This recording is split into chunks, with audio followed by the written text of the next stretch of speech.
In the summer of 1940, the fighter pilots of Nazi Germany began to notice something that unsettled them. They were the most experienced airmen in the world. They had swept the skies clear over Poland, over the Low Countries, over France, and now, crossing the English Channel day after day, they kept finding the Royal Air Force waiting for them, not stumbling into them by luck, waiting, in the right place, at the right height, turning to meet them before they had even reached their targets. One of the men who felt this most keenly was Adolf Galland, already among the most famous fighter leaders in the German Air Force. Galland was no fool and no coward. He understood, better than the men above him, that his enemy possessed something the Germans did not. Long after the war, he described it.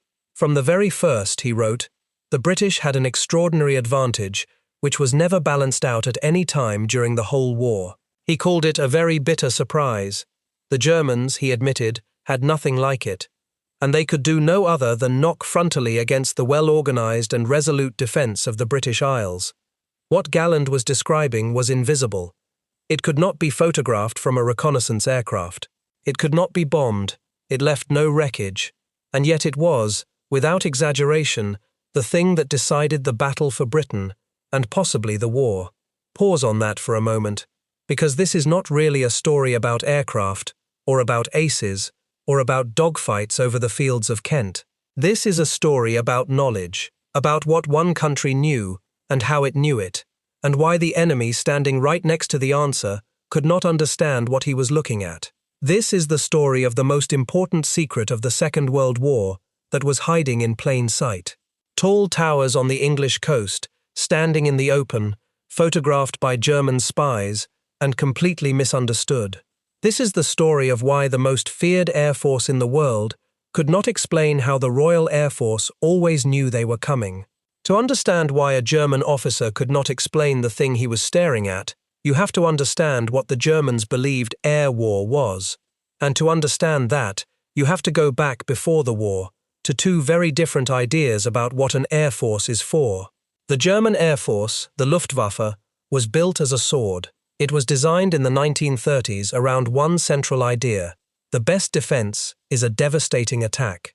It had been forged in the skies over Spain during the Civil War there, and then proven over Poland and France. Its doctrine was offensive to its core. Fast bombers, screaming dive bombers, and superb single-seat fighters, all of it built to smash an enemy air force in the first days of a war, and then to clear the sky above an advancing army. It was, in 1940, the most successful air force the world had ever seen. It had never lost. The men who ran it were not fools. Their fighter pilots were the most experienced in the world. Many of them had flown in Spain, and then over Poland and the Low Countries and France, and they had learned their trade in real combat, while other air forces were still flying practice patrols in peacetime skies. Their equipment, the Messerschmitt fighters and the Junkers and Heinkel bombers, was excellent. Their confidence was total, and it had been earned. When they turned to face Britain in the summer of 1940, they expected the same thing that had happened everywhere else. They expected to bomb the airfields, draw up the enemy fighters, shoot them out of the sky in a few weeks, and hand a beaten island to the invasion barges waiting in the French ports. There was a plan for this, and even a name for it. The German High Command intended to seize control of the air over southern England as the essential first step before an invasion they called Operation Sea Lion. The barges were being gathered in the Channel ports, the troops were being readied, but everyone, on both sides, understood that no crossing was possible while the Royal Air Force still controlled the sky above the water. So the whole enormous weight of the coming battle rested on one question: could the Luftwaffe destroy fighter command in the air and on the ground, quickly, before the autumn weather closed the Channel? The German commanders were sure they could. Their own leader, Hermann Göring, a First World War fighter ace, turned vast and vain political figure, promised it would take a matter of days to break the British fighters, and then a few weeks more to bomb the country into submission. He had the numbers on his side, or so his own intelligence men kept telling him. He had more aircraft, more crews, more experience, and the confidence of an air force that had never yet been stopped. What he did not have, and did not know he needed, was any real understanding of what he was attacking. Inside that frame, their thinking was correct. Everything they had ever seen said it would work. The problem was that the frame itself was about to fail them. Because the British were not thinking about a sword. The British were thinking about a shield. And they had spent 5 desperate years before the war building one. Here is what the Luftwaffe believed about attacking an island. They believed the defender faced an impossible problem of time and space. The sky is vast.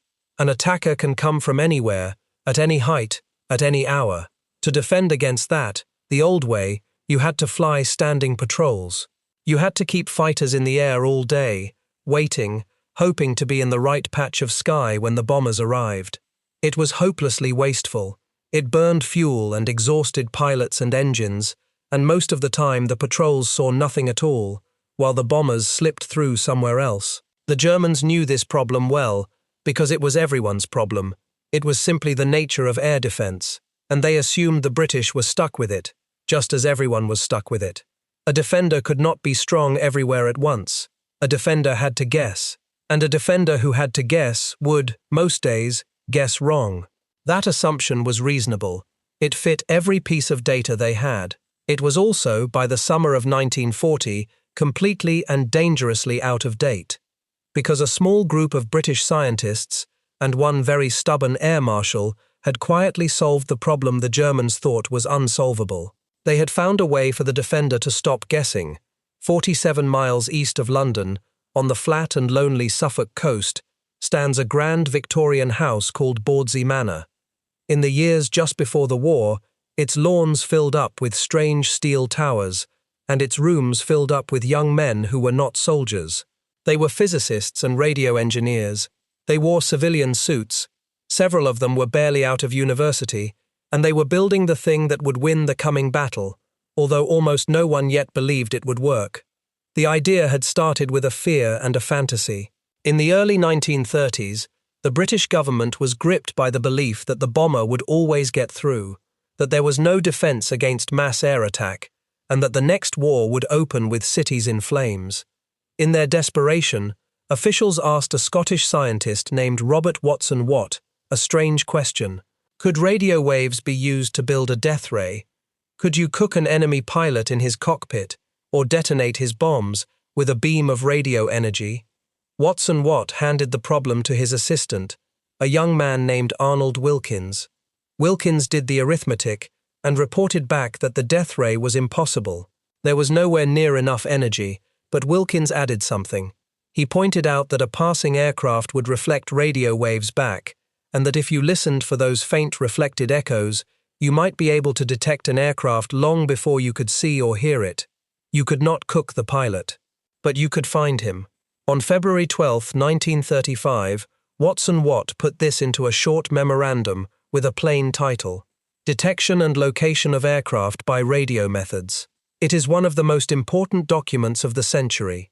2 weeks later, on February 26th, they proved it. Near the town of Daventry, they parked a receiver in a field and used the signal from a nearby broadcasting transmitter. A Royal Air Force bomber flew back and forth overhead, and on a small screen, the men watched a flickering line jump each time the aircraft passed through the beam. Only 3 people were there to see it. One of them was Watson Watt, one was Wilkins, the third was a representative of the Committee of Scientists who had been asked to find some answer to the bomber threat. That was enough. Britain had detected an aircraft by radio. The shield had been born. The work moved quickly after that, first to a remote spit of land called Orfordness on the Suffolk coast, where the team pushed the detection range further and further out to sea, and then to Bawdsey Manor itself, which became the beating heart of British radar research. The men who gathered there were an odd assortment by the standards of a military project. They were academics and tinkerers, arguing over equations, building aerials, flying experiments day and night. They were given extraordinary freedom to fail and to try again. And the thing they were building was so secret that even its true name was hidden. The government spoke only of radio direction finding stations, a deliberately vague and unremarkable phrase, so that anyone who overheard it would imagine nothing more than navigation beacons. Now, here is the part that matters most. and the part that almost everyone gets wrong. Watson Watt was not the world's greatest scientist. He knew it, and he had a philosophy that would prove more valuable than genius. He called it the cult of the imperfect. His rule was simple: give them the third best to go on with. The second best comes too late. The best never comes. Think about what that means. Watson Watt deliberately chose not to build the most elegant, most accurate radar he could imagine. He chose to build a cruder version that could be manufactured and put on the coast now, in time, before the war came. He chose good enough and ready over perfect and late. That single decision, that willingness to ship something imperfect, is one of the quiet reasons Britain survived. The radar that guarded the coast in 1940 was in many ways a clumsy machine, but it was there, it was working, and it was pointed at France. The system they built was called Chain Home. Along the south and east coasts of Britain rose lines of tall towers. The transmitter masts stood around 360 feet tall, made of steel. The receiver towers, around 240 feet, made of timber. They did not sweep the sky with a rotating dish, the way we picture radar today. They flooded a great wedge of air out over the sea with radio energy and listened for the echoes of anything flying into it. On a good day, Chain Home could detect aircraft gathering over France, more than 100 miles away, while they were still climbing into formation. It was, to use the official cover name, RDF, Radio Direction Finding. That was the deliberately dull and slightly misleading label chosen to hide what it truly was. The word radar came later, from the Americans, and it was, frankly, a strange and limited instrument. It could not tell you exactly how many aircraft were coming, only a rough estimate. Judging their height was difficult and took great skill, and it had one enormous blind spot. Because the towers faced out to sea, the moment an enemy formation crossed the coastline and flew inland, Chain Home went blind behind it. The radar could see them coming across the water. It could not follow them once they were overhead. If radar had been the whole story, that blind spot might have been fatal. But radar was not the whole story. Radar was only the first link in a chain, and the chain is the real secret. The men and women who flew and built and defended this system deserve to be remembered by name. If a like on this video keeps their story in front of a few more people, that costs you nothing, and it matters more than it should. Here is what the Germans never grasped. The genius of what the British had built was not the radar. The genius was everything that happened to the information after the radar found it. To make the shield work, the British needed to take 1,000 fragments of information, a plot from this radar station, a correction from that one, a report of aircraft heard through cloud from an observer in a field, the position of their own fighters, the state of readiness of every squadron, and they needed to fuse all of it, in real time, into one single clear picture of the sky. And then they needed to get a decision out of that picture and into a pilot's ears fast enough to matter. The whole thing, from a blip on a screen to a fighter turning onto an interception course, had to happen in minutes, because the enemy was only 20 minutes away. No one in the world had ever built a machine for doing that. So the British built one, not out of metal, but out of people, and telephone lines, and procedure. It was called the Dowding System, after the man who willed it into being, and it was the first integrated air defense network in human history. That man was Air Chief Marshal Sir Hugh Dowding, Commander-in-Chief of Royal Air Force Fighter Command. He had been born in Scotland in 1882, the son of a schoolmaster. He was a cold, awkward, difficult man. His own men called him Stuffy because he seemed so reserved and humorless. He did not charm people. He did not try to. He argued with his superiors. He was blunt to the point of rudeness, and he cared, underneath all that armor, enormously and privately, about the young men he called his chicks. Dowding was not a fashionable officer, and by 1940 the Air Ministry was already tired of him. But he had two gifts that saved his country. The first was that he understood, earlier and more clearly than almost anyone, that radar was useless on its own. He had watched an exercise before the war where ground controllers, handed raw radar plots, completely failed to guide fighters onto a target that Dowding could hear droning overhead with his own ears. He grasped the real problem instantly. It was not detection, it was information. The controllers were drowning in reports they could not organize fast enough. Fix the flow of information, and you fix everything. His second gift was the stubbornness to fight for the shield when powerful men wanted only the sword, and to refuse, again and again, to throw his precious fighters away. Earlier that year, as France collapsed in the spring of 1940, he had fought a bitter battle with his own government to stop them sending squadron after squadron across the Channel to be destroyed in a lost cause. The French were begging for more British fighters. Churchill himself was tempted to send them, to keep an ally in the war. Dowding understood that if he poured his fighters into the wreck of France, there would be nothing left to defend Britain when its turn came, and its turn would come within weeks. He put his case to the government in writing, coldly and clearly, warning that if the home defences were stripped away to feed a battle already lost, then the defeat of France would be followed by the final and complete defeat of Britain. It was one of the most important arguments of the entire war, and he won it. The fighters stayed home. When the storm broke over England that summer, they were there because Dowding had refused to give them away. Let me walk you through the machine he built, because once you see how it worked, you will understand exactly why a German officer staring at those coastal towers could not understand what he was up against. He could see one piece. He could never see the whole. It began at the radar station on the coast.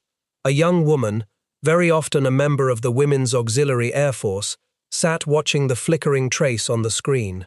When an echo appeared, she read off its range and bearing and passed it by telephone, immediately, to a central headquarters. At the same time, other stations were seeing the same raid from slightly different angles and passing their own readings.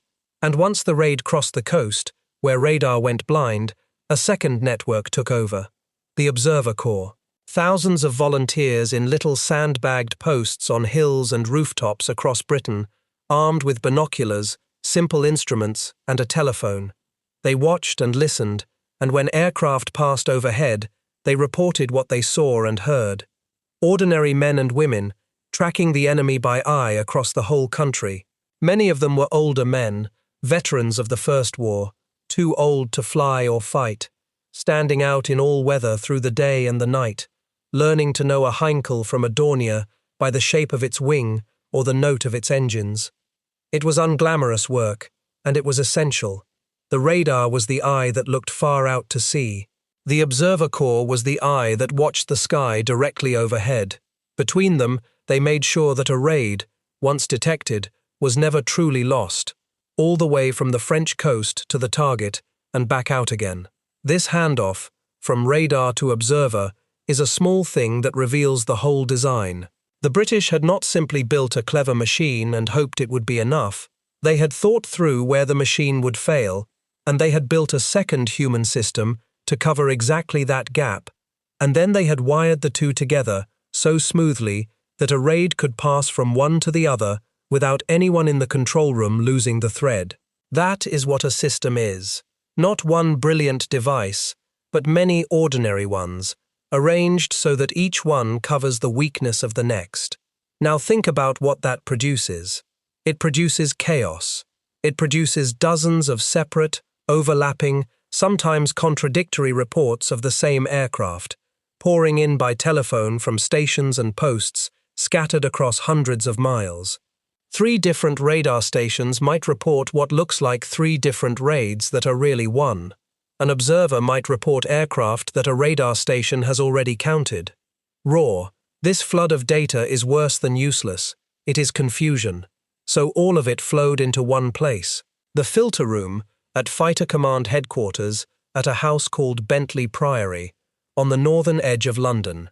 And the filter room is the true heart of the whole system. It is the part the Germans never even knew existed. They could imagine a radar station because they had radar of their own. What they could not imagine was this: a single room where the output of every radar station and every observer post in the country was gathered, cross-checked, and turned into one coherent account of the sky, minute by minute, all day and all night. There was nothing like it anywhere in Germany. There was nothing like it anywhere on Earth. In the filter room, a team took that torrent of raw, messy, contradictory reports and turned it into truth. They stood around a huge table map of Britain and the surrounding seas, and as the reports came in, they resolved them. They worked out that these 3 plots were really one raid, not 3. They stripped out the duplicates. They decided the exact moment when a scatter of uncertain reports had become a solid, trackable fact, a real raid, at a real place, worth acting on. They gave each confirmed raid a number, and they judged whether it was friendly or hostile, helped by a device carried in British aircraft that made them show up differently on the screen, a system called, with wonderful bluntness, identification friend or foe. The people doing this work were often chosen for a specific talent. Some of the best of them were recruited from the London Stock Exchange because they were used to making fast, confident decisions in a storm of shouted, conflicting information. This was, though no one used the words yet, one of the first great exercises in what we would now call information processing, turning noise into signal, turning 1,000 fragments into one clear truth. Consider how strange and new this really was. In every earlier war, a commander's picture of the battle was always old. It came from messengers, from reports written down and carried back, from the smoke you could see on the horizon. By the time you knew something, it had already changed. What the British built in 1940 was, in effect, a way to know the battle almost as it happened. A raid could be forming over the French coast, and within a couple of minutes its existence, its rough size, its heading, and its likely height were marked on a map in a bunker in England, and squadrons were already being chosen to meet it. The distance between knowing and acting, which in all of history had been measured in hours, had been squeezed down to minutes. No one else on Earth had done this. The Germans, flying into it, had no framework even to imagine it, because in their own air force, nothing like it existed, and it was, overwhelmingly, run by women. The plotters moving the counters across the great maps, the tellers passing information down the lines, many of the radar operators reading the screens on the coast, were members of the Women's Auxiliary Air Force. They worked in shifts around the clock, in windowless rooms, under enormous pressure, holding in their heads the moving positions of hundreds of aircraft. Some of them stayed at their posts on the coast while their own radar stations were being bombed, calmly reporting the raid that was falling on their heads. Their work was often dismissed at the time, and they were sometimes patronized as decoration. They were nothing of the kind. They were the living circuitry of the shield, and without them, it did not function. And here is the piece of quiet genius that ties it together: time. The plotters on the map used colored counters, and the colors matched a special clock on the wall, divided into 5-minute segments of red, yellow, and blue. As the clock ticked from one color to the next, the plotters switched to counters of the new color. This meant that anyone glancing at the map could instantly see how fresh each piece of information was, just from its color. A track marked in the current color was seconds old. A track in an old color was stale and had to be treated with caution. It was a way of showing not just where the enemy was, but how much you could trust what you knew about him. From the filter room, the finished picture, clean, numbered, trustworthy, was passed on instantly. It went to the main operations room at headquarters, and crucially, it was sent out at the same moment to the group headquarters and the sector stations below them, so that every level of command was looking at the same living map of the sky, all at once. Britain was divided into groups, each defending a region. The most important by far was 11 Group, covering London and the whole vulnerable southeast corner of England, the corner closest to France, where the hammer would fall hardest. 11 Group was commanded by an Air Vice Marshal named Keith Park, a lean, sharp New Zealander who flew his own Hurricane from station to station so he could see the battle with his own eyes. To the north lay 12 Group, covering the Midlands, and we will come back to a bitter quarrel between those two groups later. When a raid was confirmed and heading for Park's area, the decision to act came fast. In his operations room, controllers watched the plot crawl across the great map, checked a board of lights showing which squadrons were ready, and picked which squadron to send. And then the order went down the telephone line to a sector station, an airfield, where it became the most electric word in the English language that summer. Scramble. Pilots ran for their aircraft. Engines coughed and roared. Fighters clawed into the sky. And now the last link in the chain closed, the cleverest part of all. Because getting a fighter into the air is useless if the pilot cannot find the enemy. So as the fighters climbed, the ground controllers were still watching.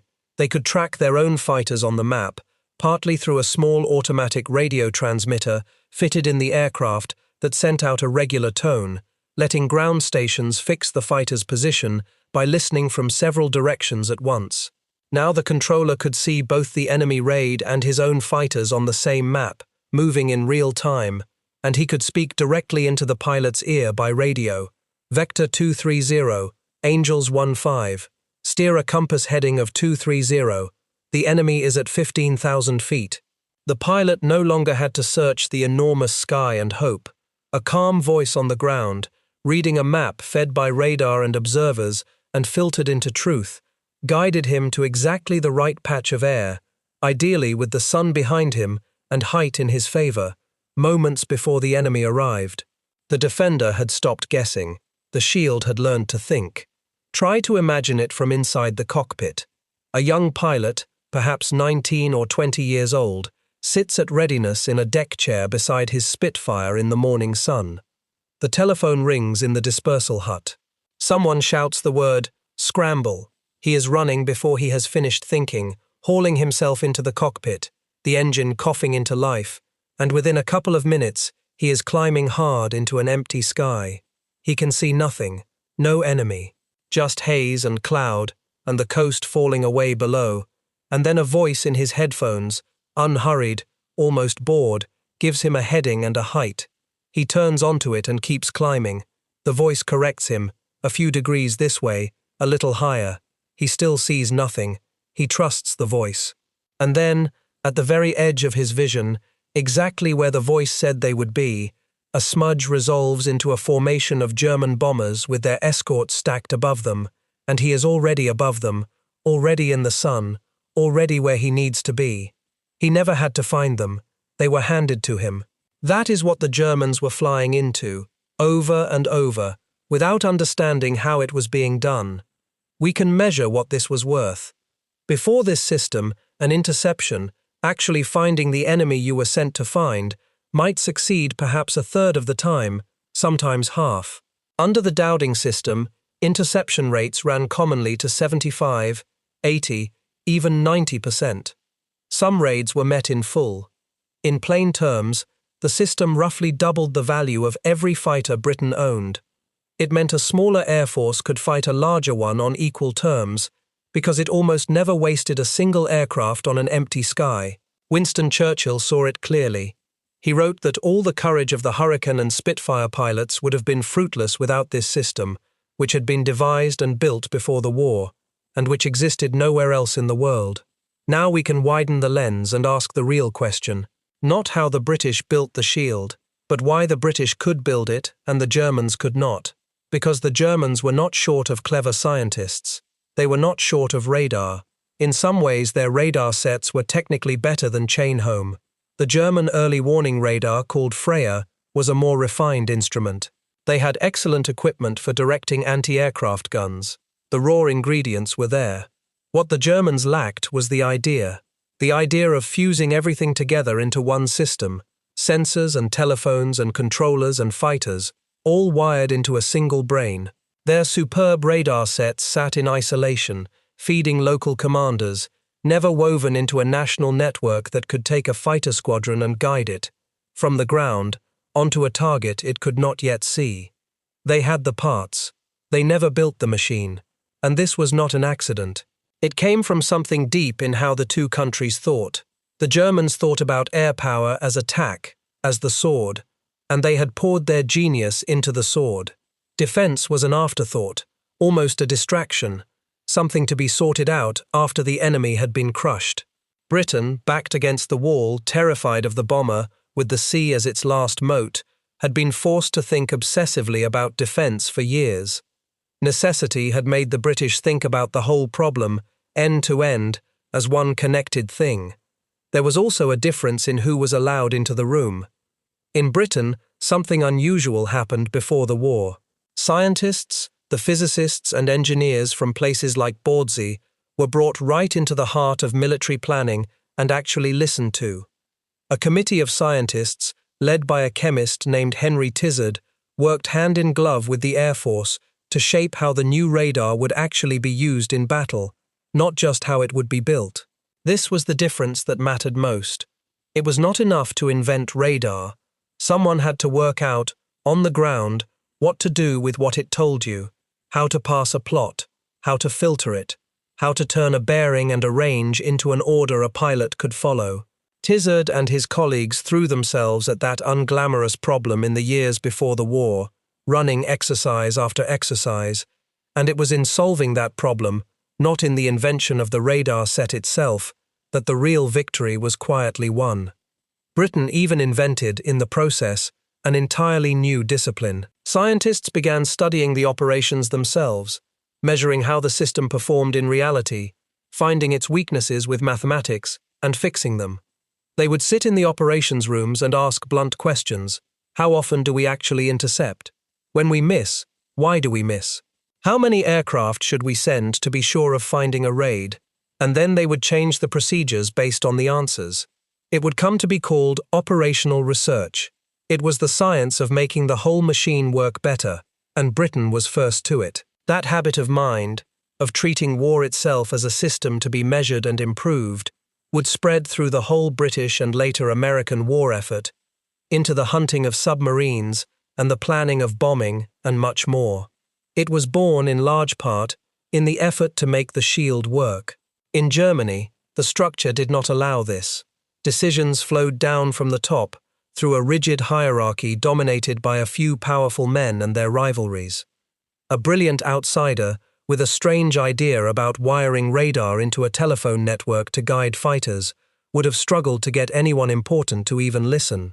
The system did not have room for the awkward, the eccentric, and the outsider who saw the whole picture. Britain, for all its faults, left a little space for exactly that kind of mind, and in that little space, the shield was built. This is the deep answer to the whole mystery. It was not that German engineers were worse. They were not. It was that Britain built a system, and Germany built a collection of superb but separate weapons.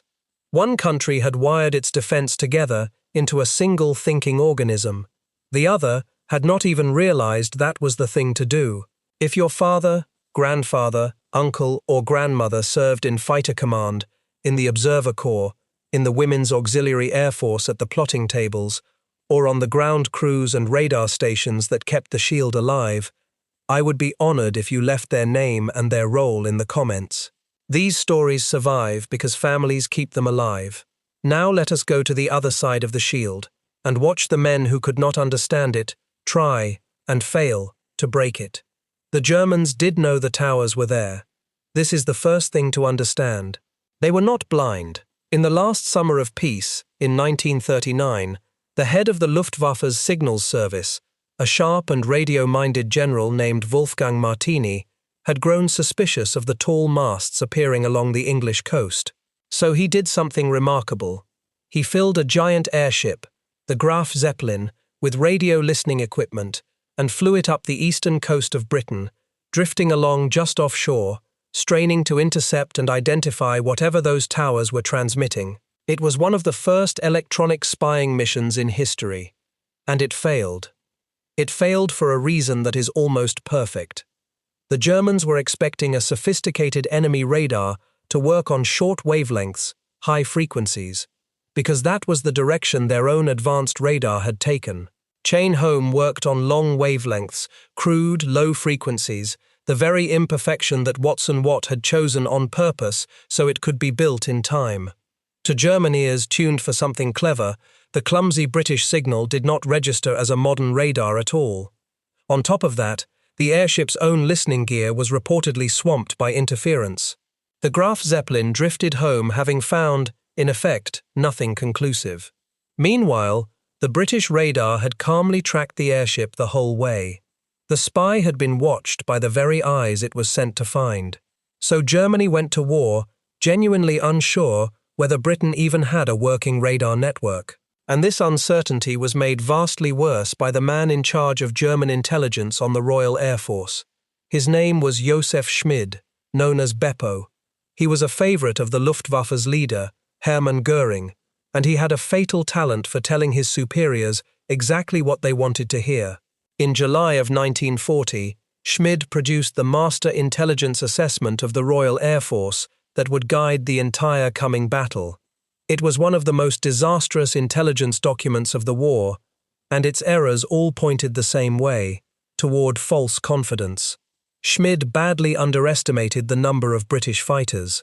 He underestimated how many new fighters British factories were building each month, guessing a figure that was roughly half the true output. He judged the British fighters to be inferior to their German counterparts, which was not true, and on the single most important subject of all, he was almost silent. His report barely grasped the British control system at all. Where it did touch on British ground control of fighters, it drew precisely the wrong conclusion.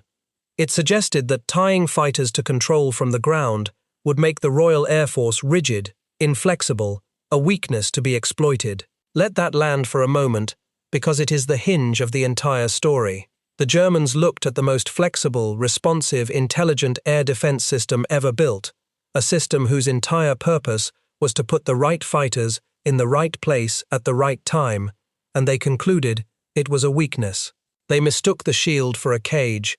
The thing that made the enemy strong, they filed away as a thing that made him weak. That single misjudgment is why they could never explain what was happening to them. They had decided in advance that it could not be what it was. And so, believing the Royal Air Force was small, poorly supplied, technically inferior, and hamstrung by a clumsy control system, the Luftwaffe launched its assault to win command of the sky over Britain and clear the way for invasion. At first, through July, they probed at shipping in the Channel, testing the defences, and were unnerved to find British fighters appearing with uncanny timeliness, again and again. Then came the main blow. On August 13, 1940, the Germans launched what they called Eagle Day, the opening of their great campaign to destroy fighter command. Wave after wave crossed the coast, and wave after wave was met, harried and broken up, often before it reached its target. The Germans flew more sorties. The defenders kept being there. This was the pattern Galland had described, now playing out day after day. Every movement the Germans made was appearing, almost faultlessly, on screens and maps inside the British control centres. And from those centres the British fighters were being guided from takeoff to the exact right position to strike the German formations. Galland put the difference in a single sharp image. The German briefings, he said, were already hours old by the time his aircraft reached England. The information reaching the British defenders was only seconds old. That was the gap. Hours against seconds. That was the thing the Luftwaffe kept flying into and could not name, because they were measuring the wrong things and looking in the wrong place for the answer. Then, for a few crucial days, the Luftwaffe stumbled onto the answer without understanding it. They began attacking the coastal radar stations directly. On August 12, the day before Eagle Day, they hit the radar stations at Dover, at Pevensey, at Rye, and badly damaged the station at Ventnor on the Isle of Wight. Here was the real target. Blind the shield, and the whole system behind it would begin to fall apart. If they had understood what those stations fed into, if they had grasped the filter room and the whole living network beyond the coast, they might have hammered the radar chain until it broke, and won. But they did not understand, and so they drew the wrong lesson, again. The great steel lattice towers were nearly impossible to destroy. Bombs and blast passed straight through the open girders, doing little harm to the structures themselves, and the British worked frantically to get damaged stations back on the air within hours, sometimes running mobile reserve sets, sometimes simply keeping a signal on the air from a battered station to convince the Germans it still worked. To the Luftwaffe, watching the towers stubbornly stay standing and the signals keep coming, the radar stations looked like a waste of effort. Uneconomical targets. Göring himself is reported to have questioned whether there was any point in continuing to attack them, since none seemed to be knocked out for long, so they stopped. Days into the battle, holding a key to victory in their hands, the Germans put it down and walked away, because they never understood what it unlocked. They turned instead to bombing the airfields directly. And here, at the end of August and the start of September, the battle came closest to turning, because the airfield attacks did hurt.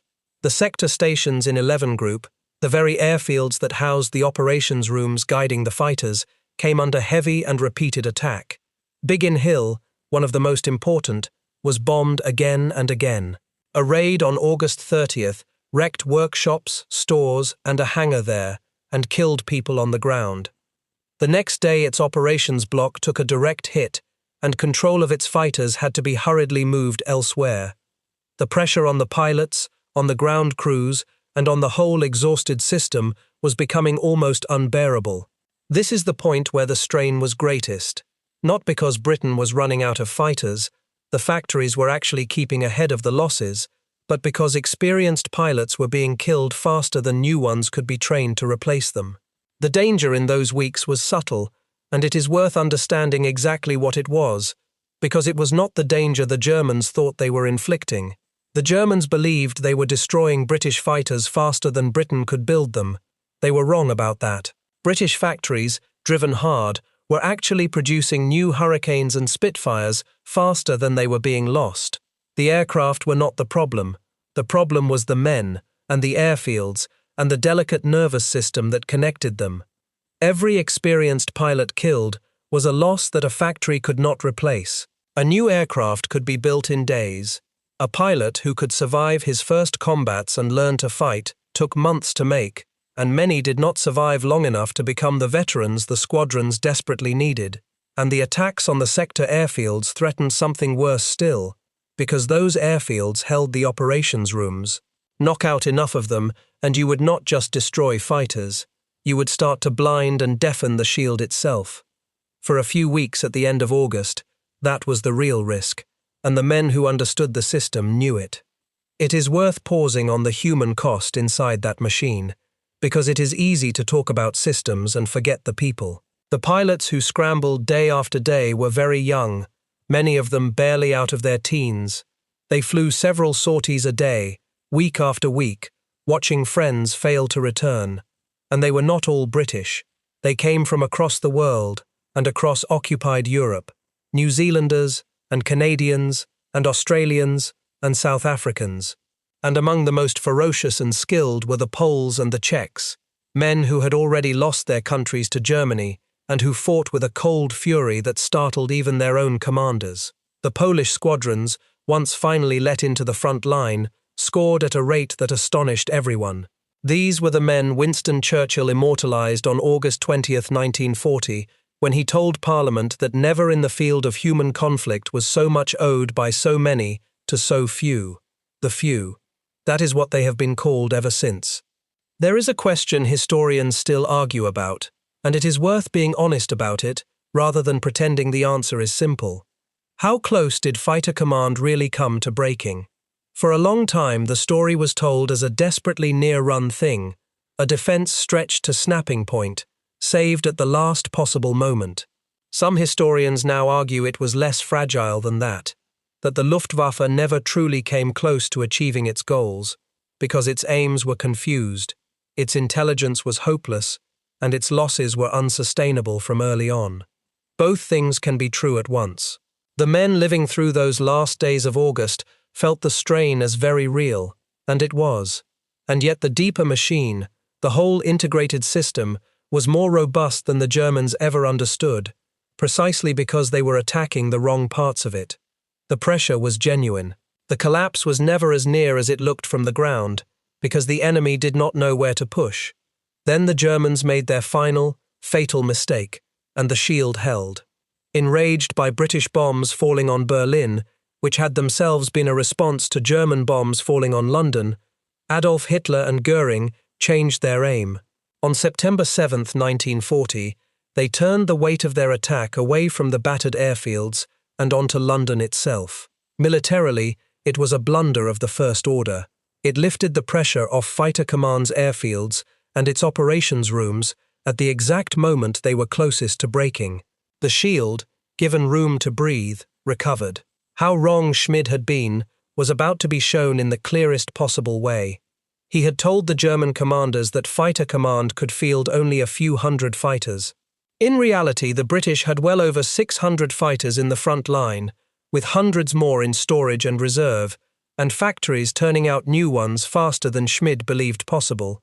By early September, Goering had convinced himself the British were down to their last 150 machines. It was fantasy. Every time German pilots reported kills, the claims were inflated, often by 2 or 3 times, and those inflated claims were fed back up the chain and added to Schmid's already low estimate, until the picture at the top bore almost no relation to the sky the pilots were actually flying through. The Germans kept expecting the last few British fighters to vanish. The British fighters kept coming. The climax came on September 15, 1940, the day we now call Battle of Britain Day. The Germans came in enormous strength, still believing the intelligence that told them the Royal Air Force was down to its last handful of fighters.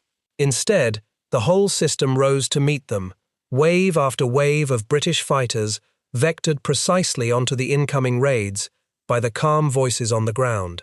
On that day, Winston Churchill sat in the underground operations room of 11 Group at Uxbridge and watched the lights on the board show every single squadron committed to the fight, none left in reserve.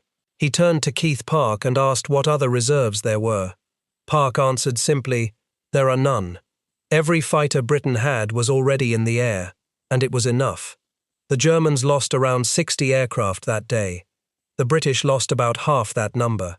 But in the fever of the moment, and in the newspapers the next morning, the British claimed to have shot down a far greater number, well over 170. That claim was wildly exaggerated, as such claims almost always were on both sides. Yet the real figure did not need inflating to matter. To the German crews, who had been promised an enemy on the edge of collapse, the sky over England on that day was thick with fighters that should not have existed. Within 2 days, Hitler postponed the invasion of Britain. Within weeks, it was shelved indefinitely. The Luftwaffe had been checked, not by a bigger air force but by a smaller one that could see and think and never had to guess. So why could the Luftwaffe never explain how the Royal Air Force always knew they were coming? Because they were looking for the wrong kind of answer. They looked at the towers and asked what the machine was, when the real secret was not a machine at all. It was a system. It was the invisible web of telephone lines and filter rooms and plotting tables and calm controllers that turned a faint echo on a screen into a Spitfire waiting in the sun. The Germans could photograph the towers. They could bomb the towers. They could even, for a few days, hit the right target by accident. But they could not photograph the idea, and the idea was the weapon. The Germans had superb radar and never wired it into a brain.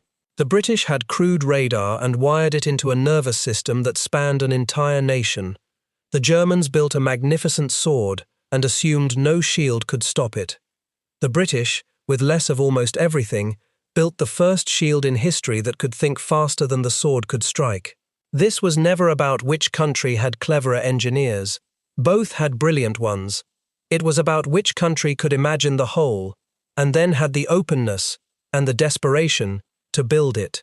This is not a tale of German stupidity, and it should not be told as one.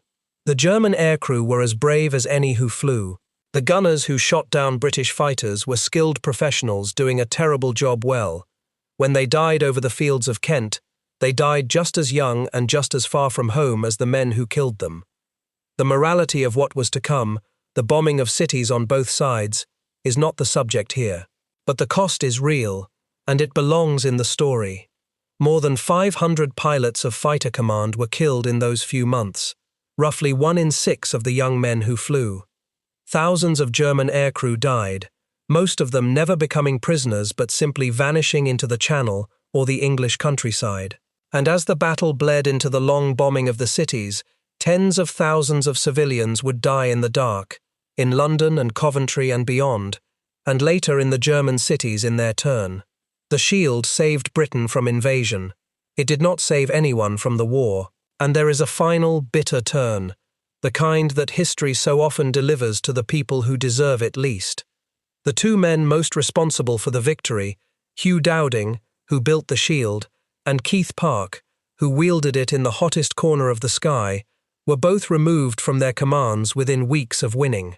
There had been a long-running quarrel inside Fighter Command over tactics.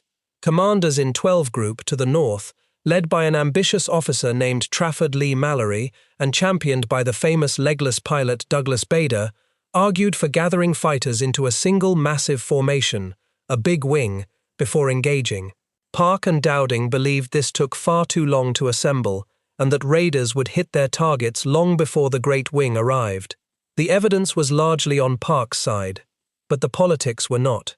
In the weeks after the battle, in meetings stacked against them, Dowding and Park were eased out and sent to quieter posts. The awkward, difficult man who had seen the whole problem before anyone else, and the sharp New Zealander who had fought the daily battle so brilliantly, were thanked by being pushed aside. It is one of the least honourable episodes in the history of the service they saved. There is one more thing worth telling, because it captures the whole secret in a single joke.